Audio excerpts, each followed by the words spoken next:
Hello everyone, this is Rick. Welcome to an episode on Muhammad Ghori. In our last video of class 7 series, we have discussed about Mahmud of Ghazni.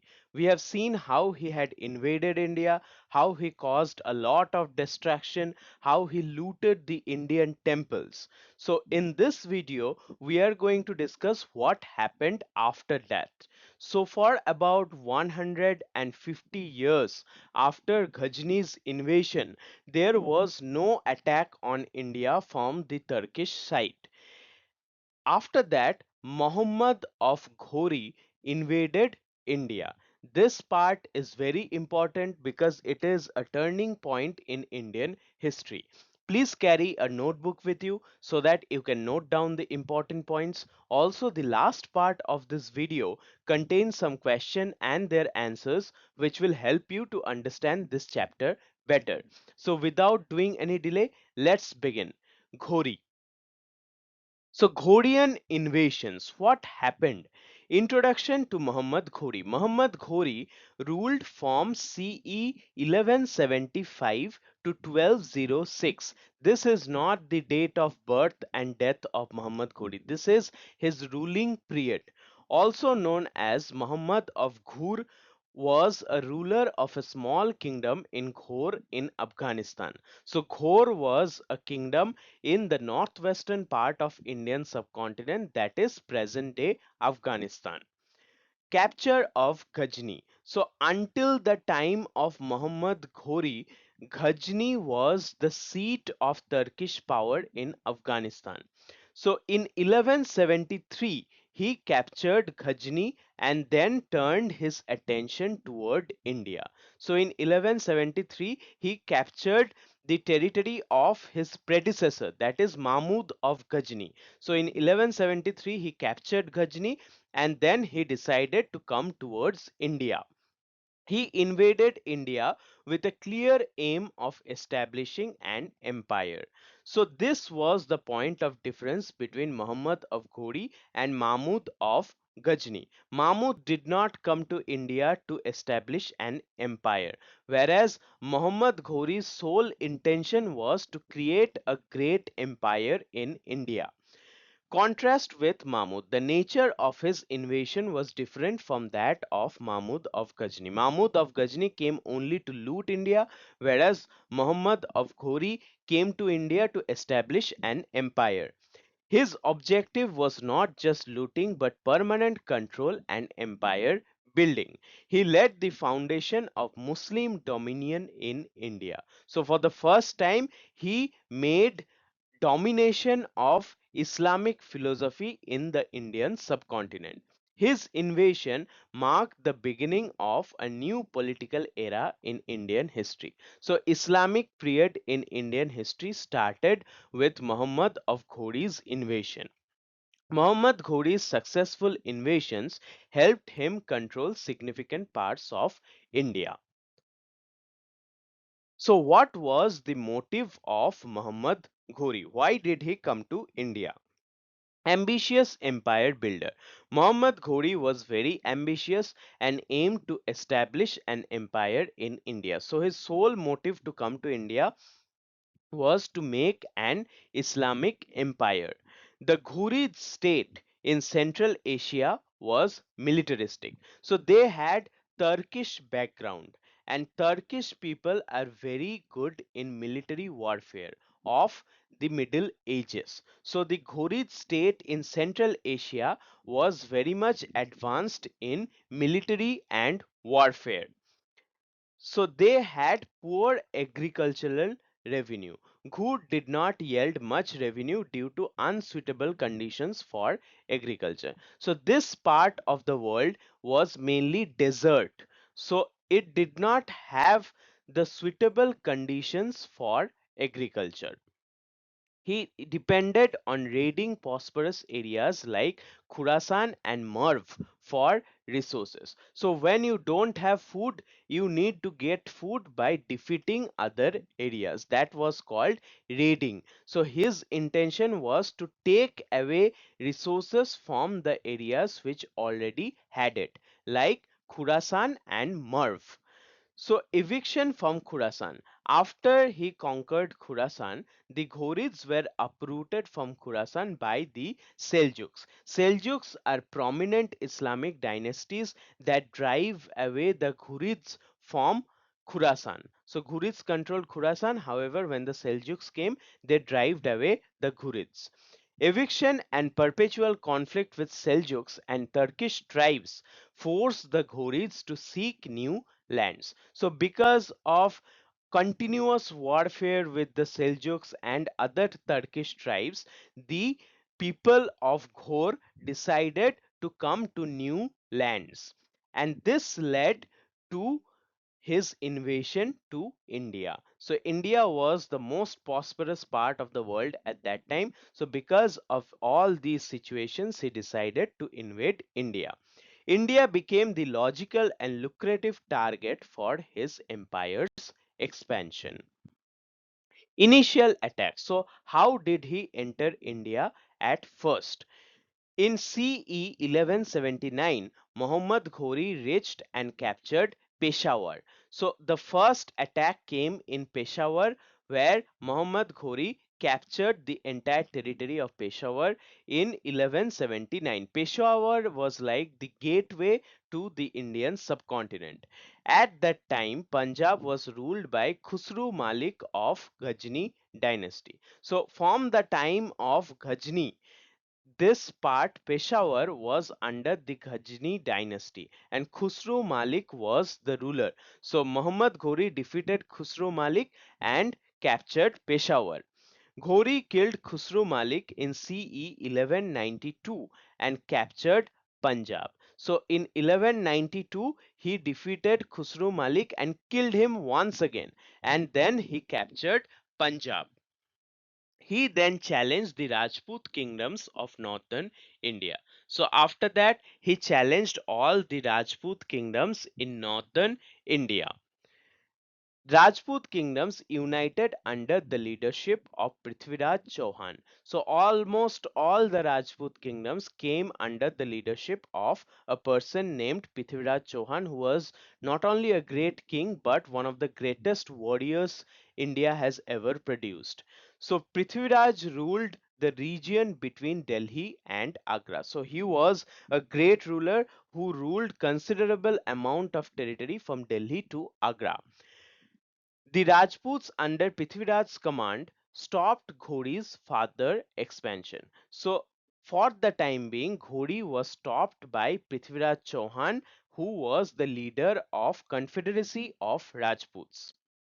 Battle of Tarain. The first battle of Tarain. What happened here?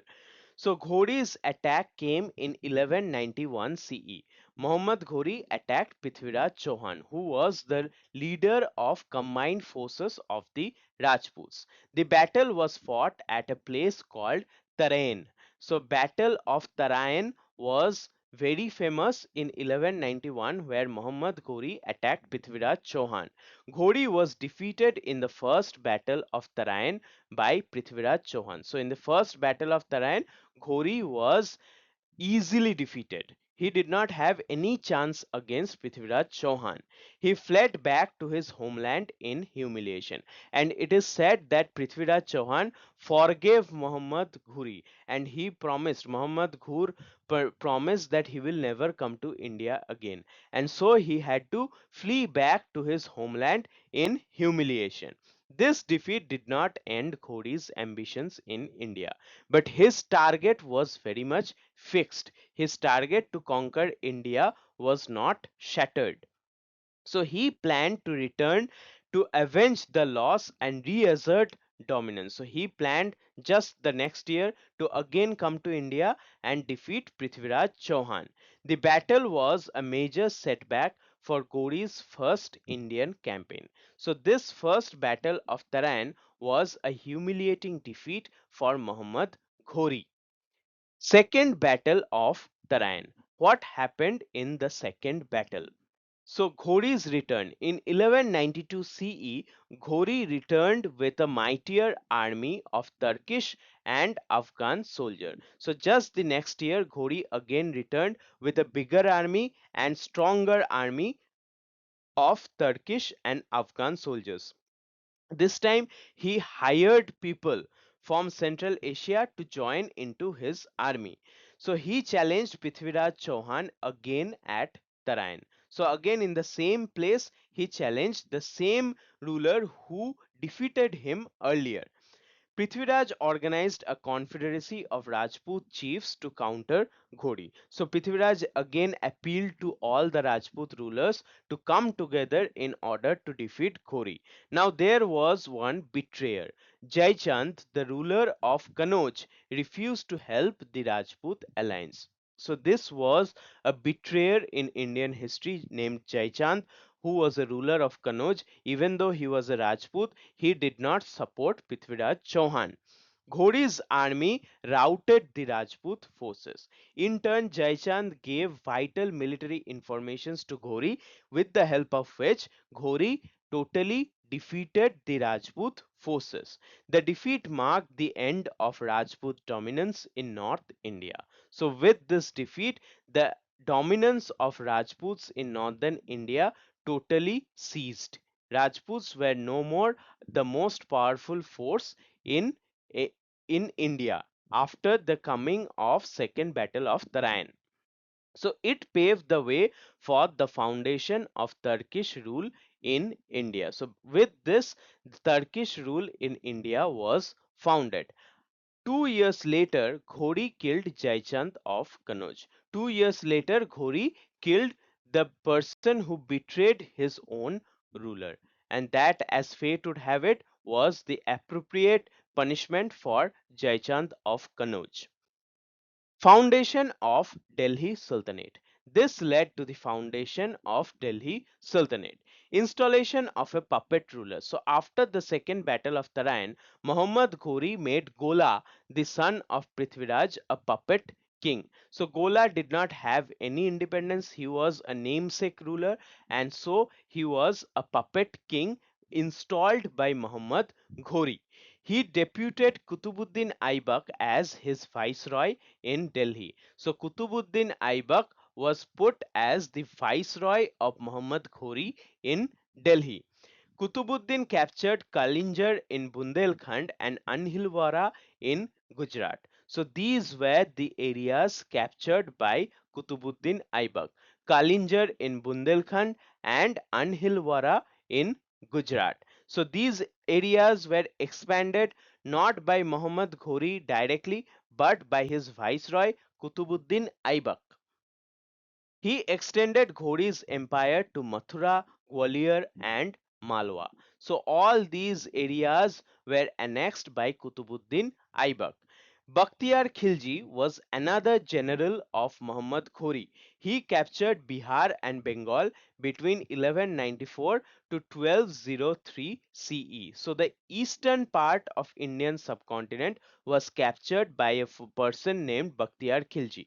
And extra information is that during this capture of Bengal and Bihar by Bakhtiyar Khilji, he destroyed the famous ancient university of Nalanda and burnt all the books, and people, students, teachers, everyone were burnt within the Nalanda university.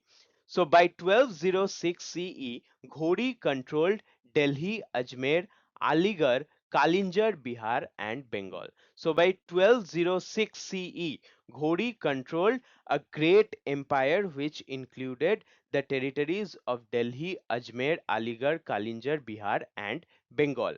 So Khokars revolted and Ghori was murdered while suppressing them. So Khokars were a tribe which revolted against Muhammad Ghori, and while countering the Khokars, Ghori was murdered.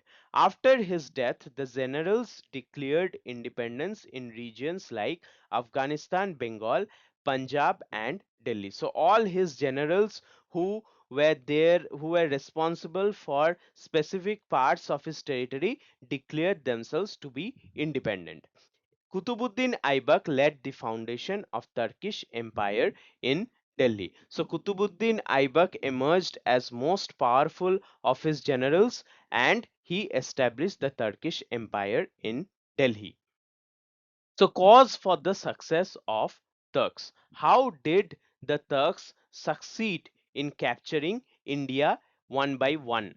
So, Indian rulers were involved in regional conflicts and lacked unity. There was no unity among the Indian rulers. Even if there was unity, it was for a temporary period of time.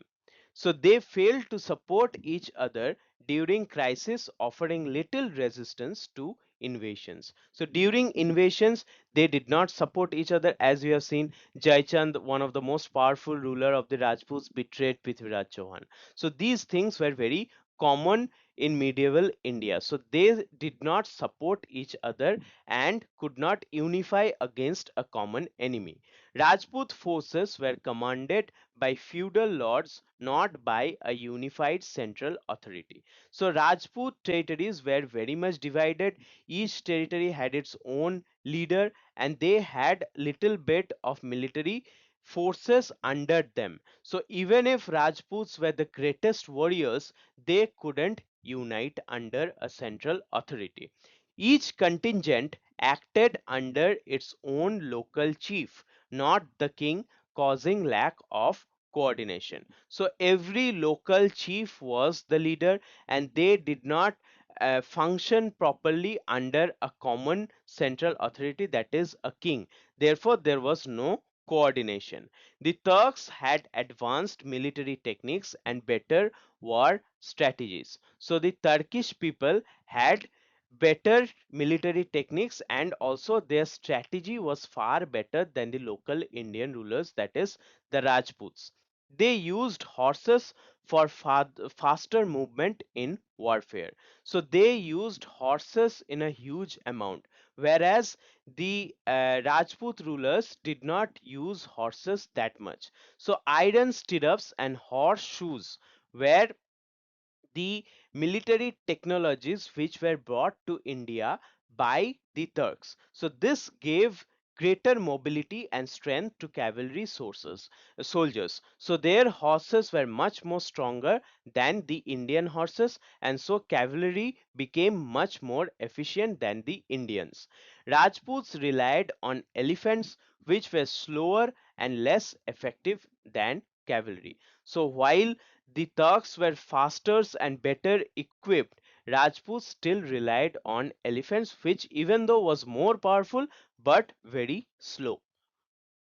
Now, consequences of the success of the Turks. Now, since the Turks got success, what was the result? So, the Turkish conquest of North India marked a major historical shift. The Turkish conquest of North India extended the Islamic domination from Central Asia to India, and that was a great historical shift. In 1206 CE, Qutbuddin Aibak led the foundation of Delhi Sultanate. So, after the death of Muhammad Ghori, Qutbuddin Aibak in 1206 started or founded the Delhi Sultanate.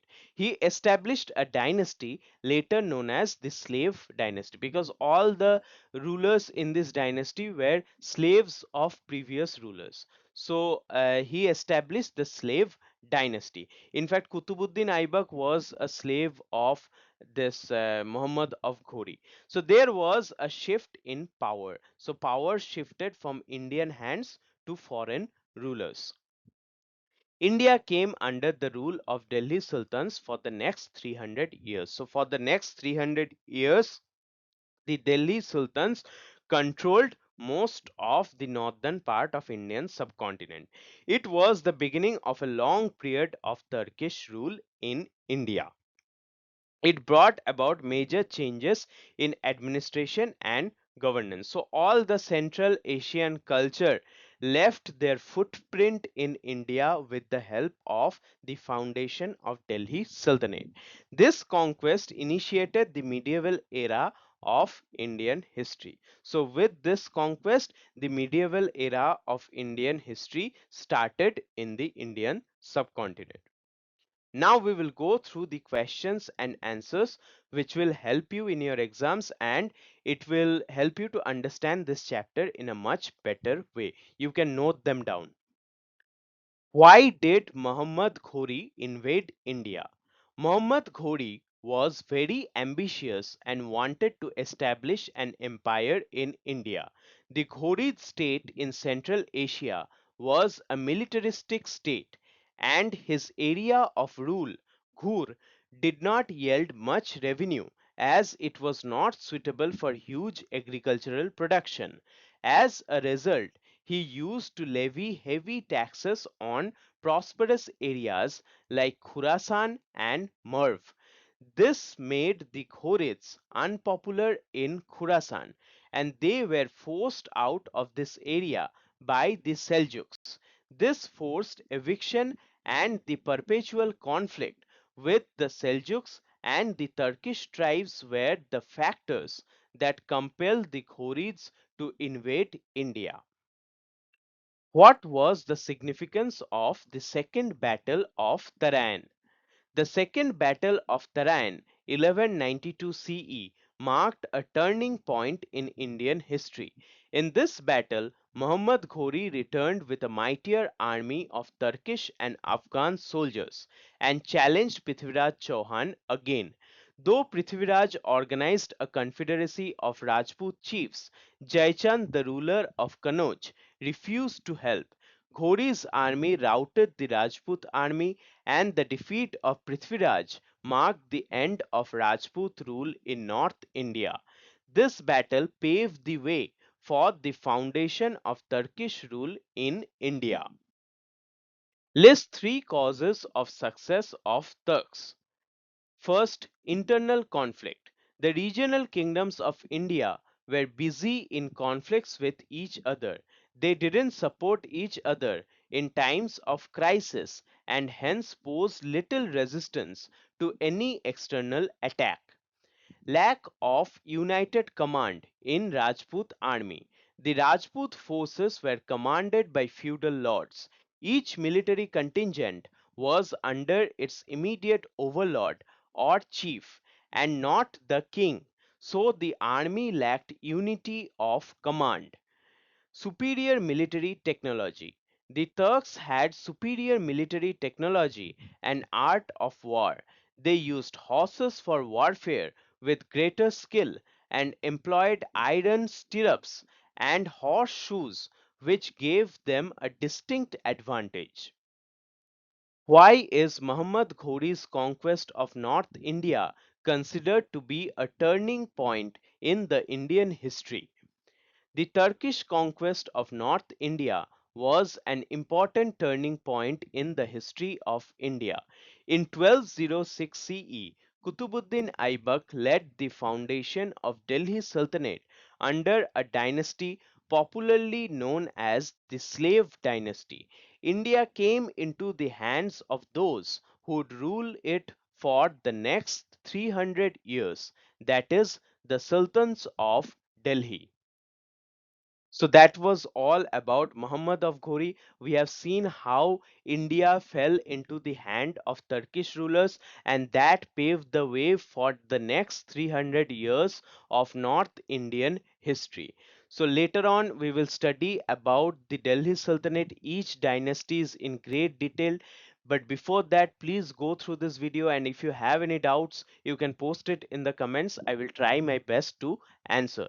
So thank you so much for your love and support.